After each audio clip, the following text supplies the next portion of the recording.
গর্ভবতী অবস্থায় যদি হাতে মেহেদি দেয় তাহলে কি বাচ্চার শরীরে দাগ পড়ে? একটু জানাবেন। গোসল করার পর পরে উজু করার প্রয়োজনীয়তা আছে কিনা? প্রচন্ড গরমের কারণে যদি ঢিলা গেঞ্জি পরিধান করি তাহলেও কি আল্লাহ লানত বর্ষিত হবে? 3 পিস পরে নামাজ পড়ি, পা দেখা যায়, মোজা পরে নামাজ পড়লে কি হবে? গোপন অঙ্গে হাত লাগলে উজু ঢাকে কিনা? ছোট বালতি থেকে পানি না ঢেলে পানির মধ্যে হাত দিয়ে উজু করা যাবে কিনা? নখপালিশ লাগিয়ে নামাজ পড়লে নামাজ হবে কিনা? কারো থেকে ঋণ নিলে যার থেকে ঋণ নিয়েছি ওই ব্যক্তিকে পরবর্তীতে খুঁজে না পেলে করণীয় কি? হাত পায়ের নখ কাটার পর তাকে মাটির ভিতর গাড়তে হবে?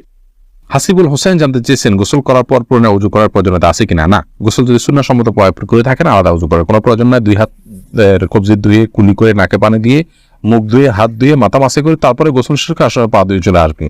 এভাবে গোসল করলে আপনার আলাদা করে আর গোসল করার কোনো প্রয়োজন নেই। উজুতে আপনার গোসলের শুরুতে উজুর নিয়ত হয়ে যাচ্ছে। এস আলম আপনি আইডি থেকে জানতে চেয়েছেন গোপন অঙ্গে হাত লাগলে উজু ঢাকে কিনা? আমাদের দেশের উলামায়ে কেরামের মতে বাহানাই মতো উলামায়ে কেরামের মতে গোপন অঙ্গে হাত লাগলে উজু ভাঙবে না।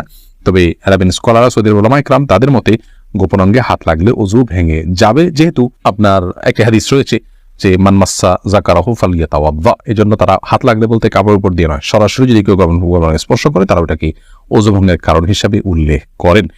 অতএব সেই জায়গা থেকে এটা ওযু ভঙ্গের কারণ তাদের মতে, আমাদের উলামায়ে কেরামের মতে এটি ওযু ভঙ্গের কারণ না। এমনি আমজাদ হোসেন জানতে চেয়েছেন হাত পায়ের নখ কাটার পর তাকে মাটির ভিতর গাড়তে হবে? যেহেতু এটা মানুষের শরীরের অংশ, ময়লা আবর্জনা ফেলার জায়গায় না ফেলে এটাকে কোনো মাটিতে দাফন করলে সেটা উত্তম ভালো কাজ, কিন্তু এটি ফরজ ওয়াজিবের মতো কোনো কাজ নয় যেটা না করলে গুনাহ হবে।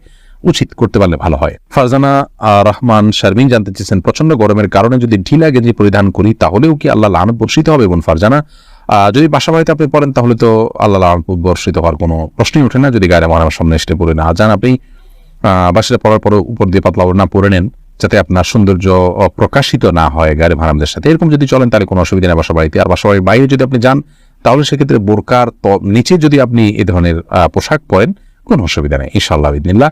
অর্থাৎ আপনার পর্দা বাইরে যখন যাবেন পর্দা মেনটেন করতে হবে। গরম এর কষ্ট যত বেশি জাহান্নামের গরমের কষ্ট তার চাইতে অনেক বেশি। অতএব পর্দা লঙ্ঘন যেন না হয়, পরপুরুষের সামনে যাতে আপনার পর্দা লঙ্ঘিত না হয় সে বিষয়টা আপনি খেয়াল করবেন।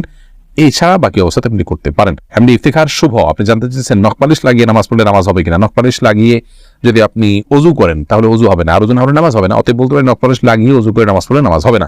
কিন্তু যদি ওযু অবস্থায় নখপালিশ লাগিয়ে আপনি নামাজ পড়েন ওযু অবস্থায় তাহলে ওই নামাজটা হবে।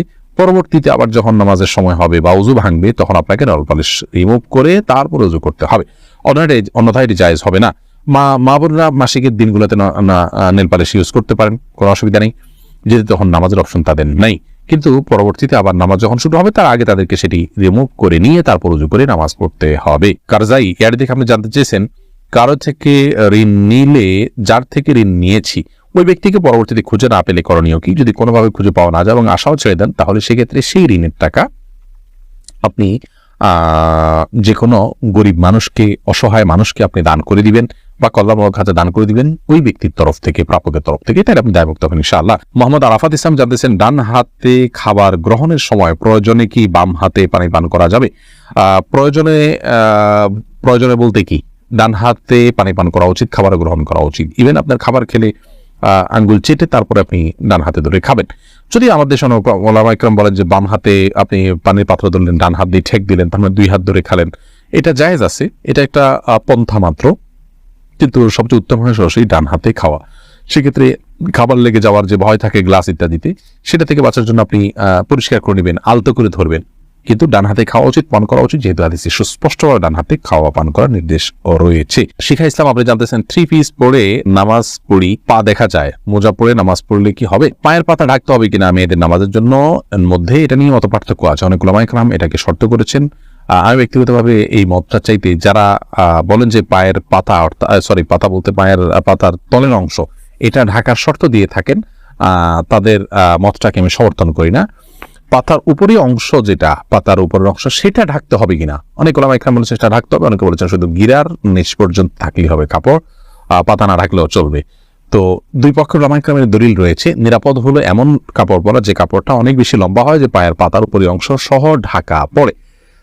তলা ঢাকার জন্য, মোজা পরার জন্য আলাদা করে কষ্ট করা বা কসরত করা এটা আবশ্যক নয় ইনশাআল্লাহ বিদিনিল্লাহ। নামাজ হয়ে যাবে যদি কেউ মোজা না পড়ে। ফারজানা সুলতান আপনি জানতেছেন কিবলার দিকে পা দিয়ে শোয়া যাবে কিনা? কিবলার দিকে পা দিয়ে শোয়ার ব্যাপারে কোনো হাদিসই নিষেধাজ্ঞা সরাসরি নেই। তারপরও ওইদিকে কেবলা রয়েছে, সেই জায়গা থেকে কেবলার প্রতি শ্রদ্ধার জায়গা থেকে যদি দিকে পা না দেন ভালো, কিন্তু এটাকে হারাম বলা বা নাজায়েজ বলা বা গুনাহের কারণ বলার কোনো সুযোগ নেই, যেহেতু কোরআন হাদিসে এই বিষয়ে কোনো নিষেধাজ্ঞা নেই। নিশান, আপনি জানতে চেয়েছেন অজু করার সময় বেসিনে পা দেওয়া কি ঠিক? নিজের বাসা বাড়িতে অসুবিধা নেই, করতে পারেন, তবে আপনার রিস্ক মুক্ত হওয়াটা বিষয়ে মাথা রাখতে হবে। নিজের জন্য রিস্কি হলে সেটা আপনার জন্য করা উচিত হবে না, কারণ নিজেকে বিপদের মুখে ঠেলে দেওয়া ইসলাম শরীয়তে সেখানে জায়েজ নয়। অসময় এখান থেকে পড়ে বা দুর্ঘটনার শিকার হতে পারে মানুষের। যদি সেরকম না হয়, আপনি আশপাশে কিছু ধরে করতে পারেন, তাহলে এটা জায়েজ আছে। কিন্তু পাবলিক প্লেসে বা বাইরে এরকমটি করা অনুচিত, যেহেতু এটা দৃষ্টিকটু। অন্য ধরনের মানুষরা আছে যারা এই বেসিন ব্যবহার করবে, তারা দেখে হয়তো ইসলাম সম্পর্কে বাজে ধারণা নিবে বা তাদের হক নষ্ট হতে পারে বা আশপাশে পানি পড়ে ভিজে যাবে, জায়গাগুলো নষ্ট হবে। সেই জায়গা থেকে পাবলিক প্লেসে এমনটি না করা উচিত, কিন্তু করলে অজু হয়ে যাবে। ফারিয়া এনামুল, আপনি জানতে চেয়েছেন ছোট বালতি থেকে পানি না ঢেলে পানির মধ্যে হাত দিয়ে অজু করা যাবে কি না? যাবে। হাত দিয়ে কোষ করে উঠিয়ে আগে হাত ধোবেন 3 বার, এরপরে আবার আপনি কোট দিয়ে স্বাভাবিকভাবে অজু করতে পারেন, কোনো অসুবিধা নেই। নবী সাল্লাল্লাহু আলাইহি ওয়াসাল্লাম এই পদ্ধতিতে অজু করেছেন। আনাবিয়া বাহার নুসরাত, আপনি জানতে চেয়েছেন নামাজের ভিতর বারবার থুতু ফেললে কি নামাজ ভেঙে যাবে? নামাজের ভিতরে বারবার কেন থুতু ফেলবেন? যদি এটা বারবার করতে থাকেন, এটা আপনি নামাজে আসেন কি নাই এরকম সন্দেহ, একজন বাহিরের দর্শক আপনার দিকে তাকিয়ে এরকম সন্দেহ যে তার ভিতরে উদ্রেক হওয়ার মতো আপনি এত বেশি বারবার থুতু ফেলেন, তাহলে তো নামাজ হবে না। আর যদি এরকম না হয়, তাহলে এটা নামাজের হয়তো আপনি মাঝে মধ্যে ফেললেন, কিন্তু নামাজের যে ভঙ্গিমা আছে সেটার মধ্যেই থেকে ফেললেন, তাহলে আপনার নামাজ হয়ে যাবে, কিন্তু তাতেও নামাজের অঙ্গহানি হবে, মান নষ্ট হবে। মাঝে মধ্যে আপনি বাধ্য হলেন ফেলতে, সেটা যদি আপনি ফেলেন যথাযথ উপায়, যেমন আপনি টিস্যুতে ফেললেন, মুখে পোকা ঢুকে গেছে কথা বা যদি কিছু, সেটা জায়েজ আছে, কিন্তু প্রায় বা বারবার এরকম করা উচিত নয়, জায়েজ নয়। লালপুরি আড়ি থেকে আপনি প্রশ্ন করেছেন গর্ভবতী অবস্থায় যদি হাতে মেহেদি দেয় তাহলে কি বাচ্চার শরীরে দাগ পড়ে? একটু জানাবেন। বোন, এটি সম্পূর্ণ কুসংস্কারের জন্য একটি বিশ্বাস। আমাদের দেশে অনেকে এরকমটি মনে করে যে গর্ভবতী অবস্থায় যদি গর্ভবতী অবস্থায় যদি এরকম কোনো কিছু করা হয়, মেহেদি হাত দেওয়া হয়, তাহলে সেক্ষেত্রে বাচ্চার ক্ষতি টতি হয়। এগুলো সম্পূর্ণ ভুয়া কথা, ভিত্তিহীন কথা। এগুলো বিশ্বাস করা ইমানের সাথে সঙ্গতিপূর্ণ নয়, শিরকে আসগার হয়ে যেতে পারে এই ধরনের বিশ্বাস। অতএব এই ধরনের বিশ্বাস আমাদের রাখা উচিত না, কোনো রকম ক্ষতি হবে না ইনশাআল্লাহ বিদিনিল্লাহ। আকলিমা আখি, আপনি জানতে চেয়েছেন মুসলমান মেয়েরা ধুতি সালোয়ার পরতে পারবে কি না? এটা পরা উচিত নয়। ধুতি যেহেতু হিন্দুদের একটা ধর্মীয় পোশাক বলা যেতে পারে, হিন্দুদের একটা কালচার, সেই কালচারের অনুকরণ মুসলমানদের জন্য করা জায়েজ নাই। মুসলমানের জন্য অন্য আপনার মুশরিকদের বা আল্লাহ প্রতি যারা বিশ্বাস রাখেন না, সেই সমস্ত মানুষদের সংস্কৃতির অনুসরণ করা জায়েজ নয়। সেই জায়গা থেকে ধুতি সালোয়ারটা যেহেতু অনেকটা ধুতির মতো, আপনার পায়ের দিকে একটু উঠে থাকে ধুতির মতো, এটা একজন মুসলমান নারীর জন্য ব্যবহার করা উচিত না। এটা অমুসলিমদের সাথে সাদৃশ্য গ্রহণ করা। নবী সাল্লাল্লাহু আলাইহি ওয়াসাল্লাম বলেছেন, মান তাশাব্বাহা বিকওমিন ফাহুয়া মিনহুম, যে ব্যক্তি কোনো জাতির সাথে সাদৃশ্য গ্রহণ করছে তাদের অন্তর্ভুক্ত। আবু দাউদের বর্ণিত হাদিসের আলোকে